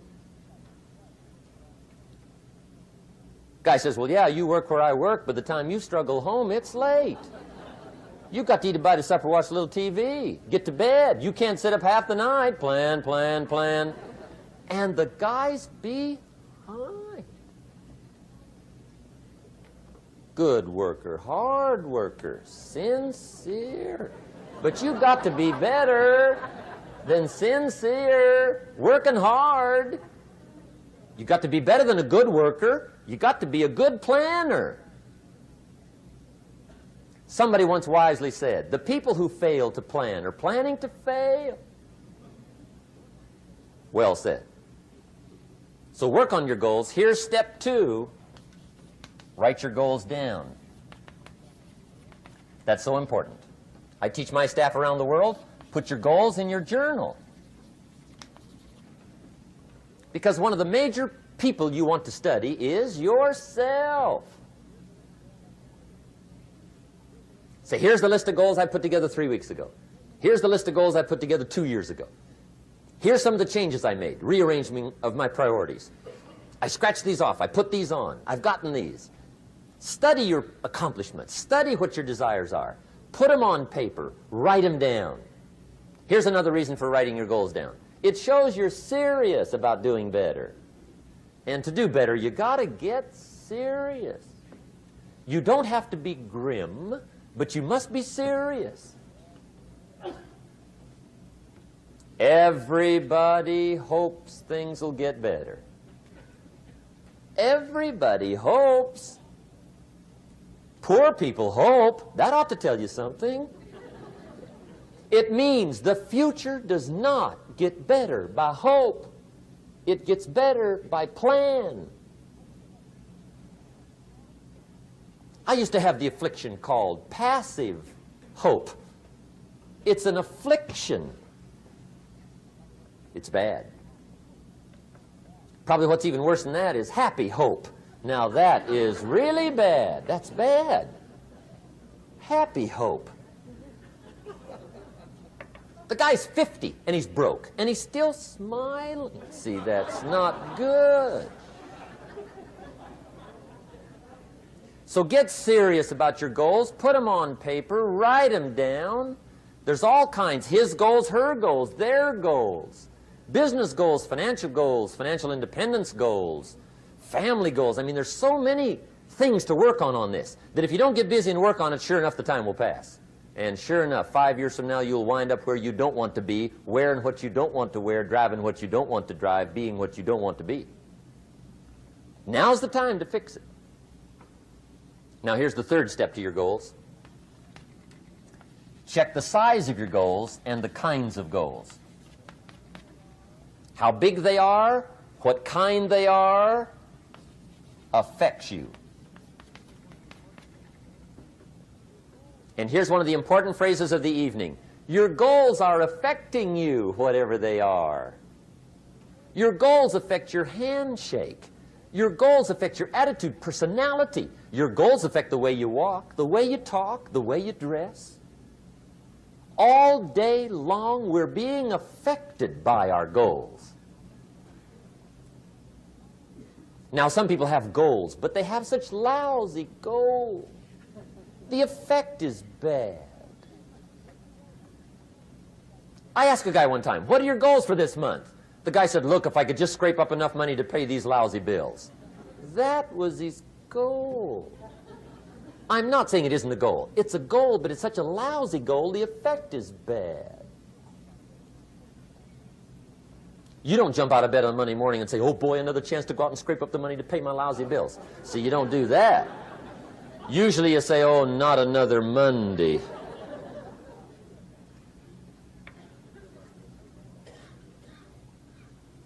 And some people have so given up on life, they have joined the thank God it's Friday club. How sad. Surely those are the same people, when life is over for them, will say, thank God it's over. Let me give you a Bible philosophy that teaches how to get whatever you want. That's the title of the next set of notes. How to get whatever you want. From the Bible. Now again, I'm an amateur when it comes to the Bible. I'm not a pro. But this I can quote, and I think that'll be sufficient. How to get whatever you want. Here's what it says if you're ready. It says, ask.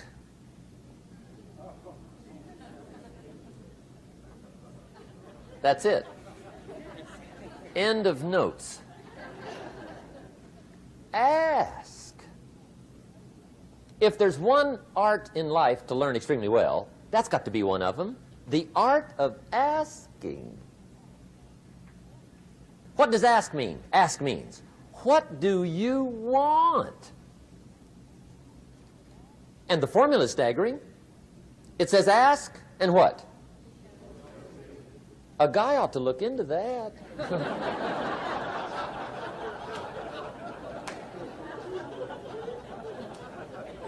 He says, yeah, but you work where I work. By the time you struggle home, it's late. You got to eat a bite of supper, watch a little TV, get to bed. You can't sit up half the night, ask. And the guys behind. See, you've got to be better than a good worker. You've got to be a good asker. Now, let me give you 3 key points on asking and receiving. This can do it. Number 1, asking is the beginning of receiving. Asking starts a unique process, mental and emotional. I don't even know how it works. All I know is it works. It's like pushing a button and all this machinery starts working. I don't know how. It just works. There's a lot of things you don't need to know how. Just work them. Some people are always studying the roots. Others are picking the fruit. I mean, it depends on what end of it you want in on. Asking is the beginning of receiving, so start the process. Here's number 2. Receiving is not the problem. Receiving is automatic. Now, if that's true, receiving is not the problem, what's the problem? Failure to ask might be one of your major problems. I don't know. Check it out. The guy says, oh, now I see it. I got up last year and hit it every day, but there's not a scrap of paper with my goals on it. Good worker, poor asker. So you got to change that. Here's number 3. Receiving is like the ocean. There's plenty, especially in California. It's like an ocean here.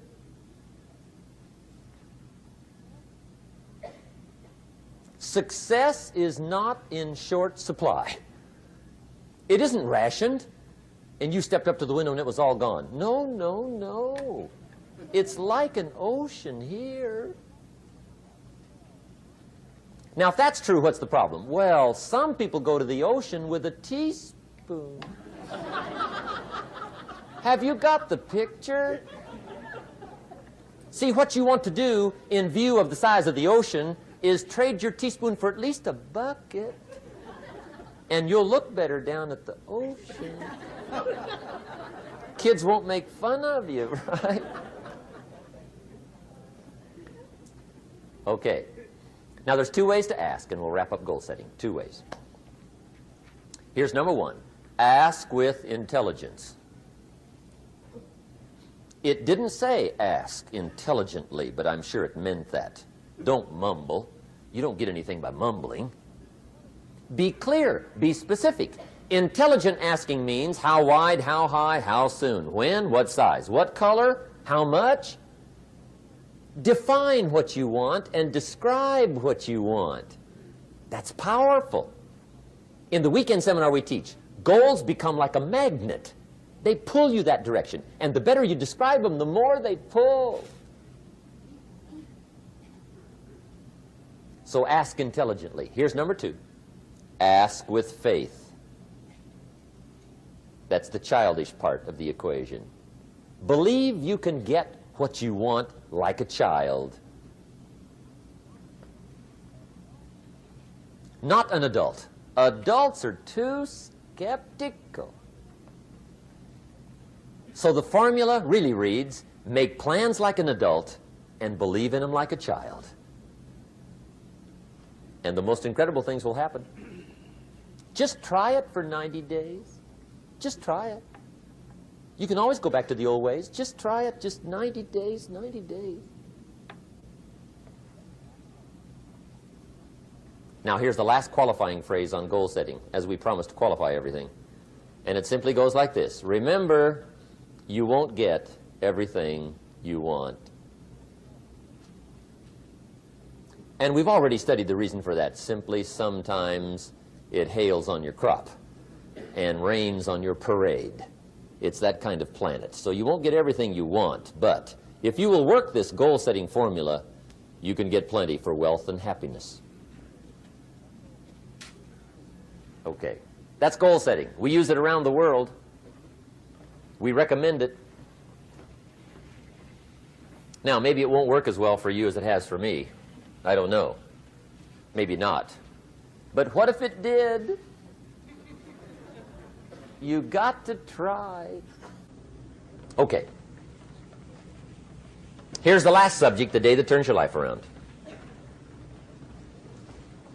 Let me just quickly give you a list of 4 emotions that can change your life in one day.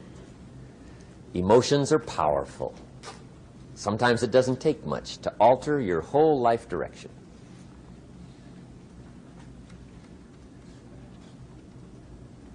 Okay, here they are. Number 1, disgust. Powerful emotion. Disgust says, I have had it.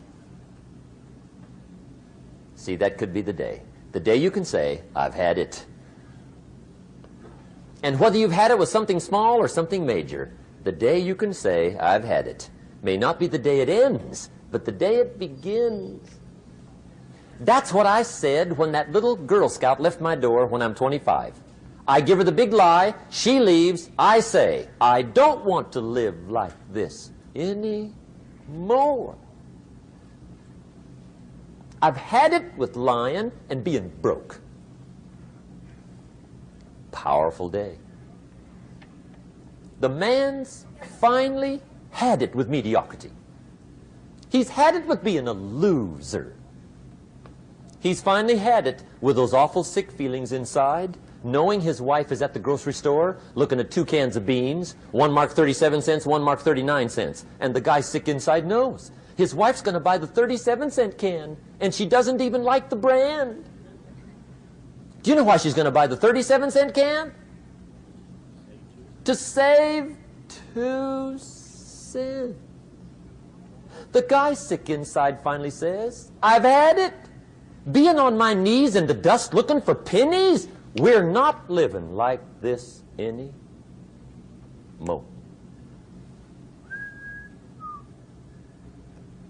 Could be the day that turns your life around. The day you can say, I've had it. He walks into his closet and rips everything in it to shreds and says, I've worn this embarrassing stuff for the last time. And not only will I never wear it again, no one else will ever wear it again. Commit an act that says, I've had it. Powerful. Here's the next one. Decision. And decision-making is powerful. And it's emotional. That's those knots in the pit of your stomach, right? Waking up in the middle of the night in a cold sweat, trying to decide. We sometimes call it inner civil war. What shall I do? Well, for progress, you must decide. The best advice I can give you came from a wealthy friend of mine who said, if it's easy, do it easy. If it's hard, do it hard. Just get it done. If you went home tonight and in the next few days cleaned up a whole list of decisions, that might furnish enough inspiration for the next 10 years. I found this out many times after you've decided. Getting on with it is easier than deciding. Sometimes decision is the toughest part. Here's the next emotion, desire, wanting to bad enough. And I don't know how to tell you to want to. That's something you've got to come up with. There's 2 things I know about desire. Number 1, it comes from inside, not outside. You don't send off for it. Number 2, I know desire can be triggered by something. Who knows what it might be? Sometimes desire waits and sleeps for something to happen. Maybe it's a book, maybe it's a song, maybe it's a sermon, maybe it's a lecture, a seminar, maybe it's the conversation of a friend, a happening, an event. Who knows? The best advice I can give you is what I give my staff. It goes like this: welcome every human experience. You never know which one is going to turn it all on. Even the bad experiences. Sometimes from the bitterest experience comes the greatest awakening. So let down the barriers, take down the walls. The same wall that keeps out disappointment keeps out happiness. Let life touch you. Don't let it kill you, but let it touch you. Here's the last one. This one's powerful. Resolve. Resolve says, I will. Two of the most powerful words in the language. I will. Benjamin Disraeli once said, nothing can resist a human will that will stake even its existence on the extent of its purpose. Shortly put, I'll do it or die. See, that's powerful. That could be the day that turns your life around. The world has a strange way of stepping aside when somebody says, I'll do it or die. The man says, I will climb the mountain. They've told me it's too high, it's too far, it's too rocky, it's too difficult, it's never been done before, but it's my mountain, I will climb it. Pretty soon you'll see me waving from the top.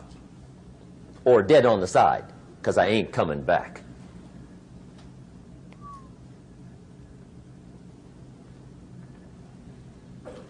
The best definition I ever got from the word resolve came from a little junior high girl in Foster City, California, up north.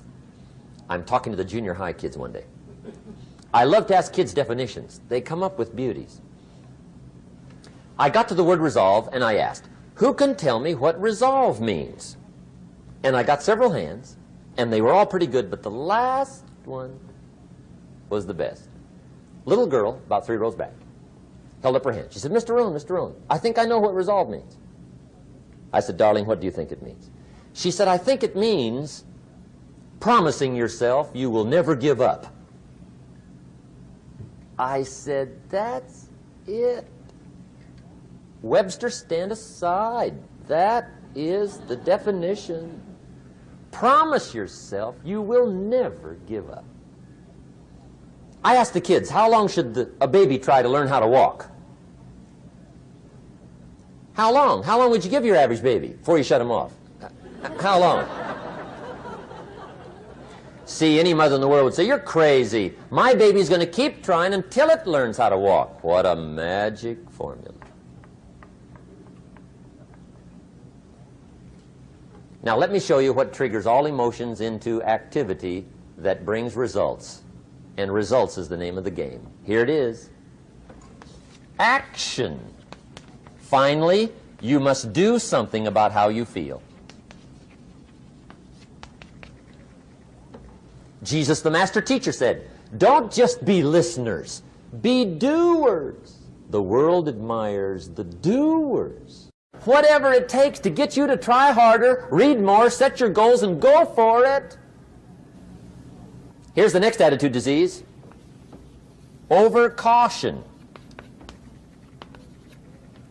Some people never will have much. They're too cautious. Now, you can also be too reckless, but you can also be too cautious. This is called the timid approach to life. And my caution was always the risk. Risk used to drive me right up the wall. I used to say, what if this happens? It's called the language of the poor. What if this happens? And on top of that, if this was to happen, look at the fix I'd be in. I better not try. I could always ace myself out. Then I'll tell you what changed my whole life when I finally discovered it's all risky. The minute you were born, it got risky. If you think trying is risky, wait till they hand you the bill for not trying. If you think investing is risky, wait till you get the tab for not investing. See, it's all risky. Getting married is risky. Having children is risky. Going into business is risky. Investing your money is risky. It's all risky. I'll tell you how risky life is. You're not going to get out alive. That's risky. The Englishman says, well, if that's the way it's going to work out, let's give it a go. Right, that's what it's for. Give it a go. Somebody says, yeah, but I'm looking for safety and security. Fine, then huddle in a corner. We'll cover you with a sheet, bring you 3 meals a day. And we'll protect you, feed you, look after you, care for you. We won't let anything happen to you. And you'll probably live to be 100. The guy said, well, yeah, I'd live to be 100. But what a way to live. Right. What a way to live, safe and secure. Don't ask for security. Ask for adventure. Better to live 30 years full of adventure than 100 years safe in the corner. And see, it's not important how long you live. What's important is how you live. Here's the next attitude disease. We're almost through with this motley list. In fact, we're almost through. Hang on. The next one is pessimism. Pessimism, the deadly disease of always looking on the bad side, the problem side, the difficult side, checking all the reasons why it can't be done. The poor pessimist leads an ugly life. He doesn't try to figure out what's right. He tries to figure out what's wrong. He doesn't look for virtue. He looks for faults. And when he finds them, he's delighted. How ugly. This is the poor guy who looks through the window, doesn't see the sunset. He sees the specks on the window.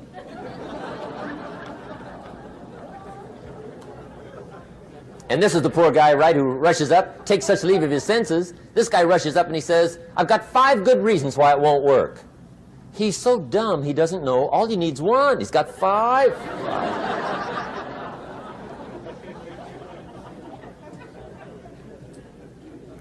To the pessimist, the glass is always half empty.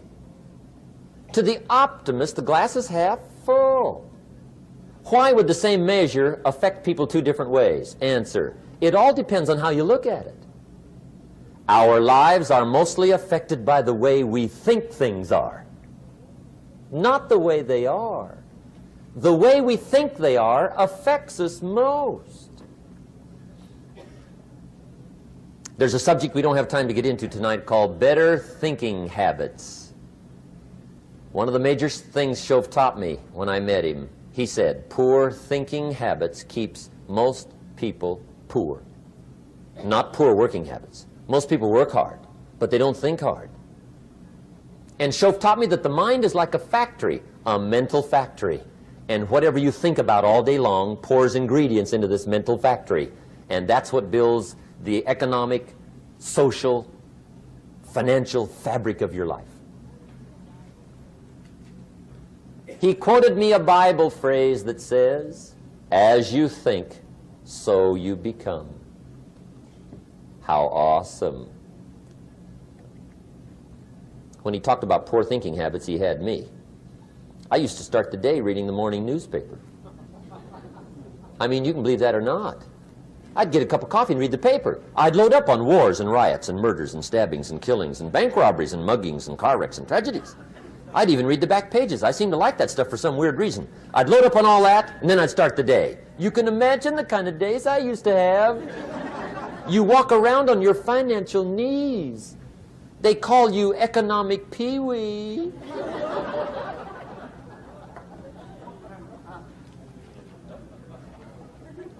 The guy says, I want to be a great leader. Wonderful. The first thing we do is follow him to his house. When we get there, we walk in and check his library, number 1. Somebody says, well, why check his library? The reason is because what a man reads pours massive ingredients into his mental factory, and the fabric of his life is built from those ingredients. You would not believe what some people have got in their house to read. You would not believe. One of the best dressed up words I know for a lot of it is trash. Can you imagine dumping a barrel of trash into this mental factory every day and coming out with a rich, dynamic, positive life? It can't be done. You might as well try making a cake with cement. The kids back in Danbury, Connecticut, high school, they're asking me questions one day. I'm talking to the kids. Kids got good questions these days. One of them said to me, Mr. Rhon, how do you build the good life? I said, it's simple. It's not easy, but it's simple. Here's how you build anything. Select the right ingredients, keep out the wrong ingredients, and it starts with thought. Everything starts with thought. So you must be wise and careful what you think about, because that starts everything. You got to be wise and careful. I asked the kids, what would happen if somebody dropped sugar in my coffee? They said, well, you'd be okay. I said, what if somebody dropped strychnine in my coffee? They said, well, you'd be dead. I said, correct. Lesson 1. Life is both sugar and strychnine. You gotta be careful. I said, what if my worst enemy drops in the sugar? They said, will you be okay? I said, what if my best friend, even by accident, drops in the strychnine? They said, well, you'd be dead. I said, correct. Lesson 2, watch your coffee.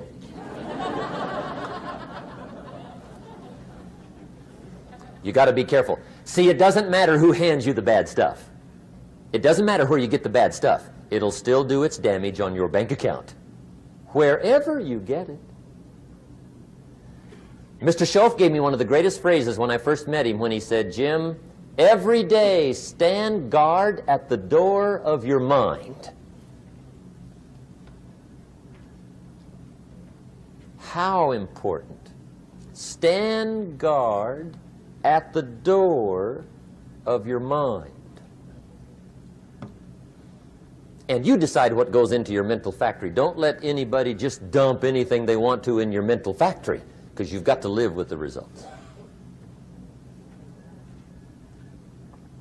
Okay, here's the last disease, and we're through with this list. In fact, we're almost through. Hang on. The last subject is very brief. The last disease, but this one is deadly. Engage in this one, indulge in it even slightly, and you might as well forget the future, because it's going to forget you. Complaining, crying, whining, griping, a Bible word called murmuring. See, that'll ace your future. Spend 5 minutes complaining, and you have wasted 5. And you may have begun what's known as economic cancer of the bone. Surely they will soon haul you off into a financial desert and there let you choke on the dust of your own regret. I hope I said that well, so you won't forget. It's a deadly disease. If you don't think it's bad, ask the children of Israel of Old Testament fame. Typical of us all, their story just happened to get in the book. Story says, children of Israel were slaves. God performed a series of dazzling miracles and got them out. And now they're heading for the promised land. Remember the story? Heading for the promised land. Tragedy of the story, they never got there. Reason. From day one, they started to complain. They griped about the water. They griped about the weather. They whined and cried and griped about the food. They griped about the leadership. They whined and cried because it was too far, too cold, too hot, too difficult, too miserable. I mean, they whined and cried for years. Finally, God said, I've had it, trip canceled. Or something like that. The story says they died in the desert, never got to the promised land. Which I think means 2 things. Indulge in this long enough, you get your future canceled. And I guess it also means even God himself can only take so much.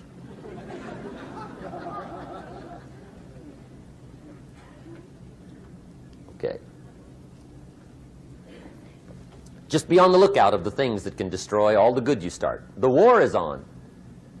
And this evening, tomorrow, mentally, personally, socially, economically, you got to make sure you're winning the war. And this is part of it.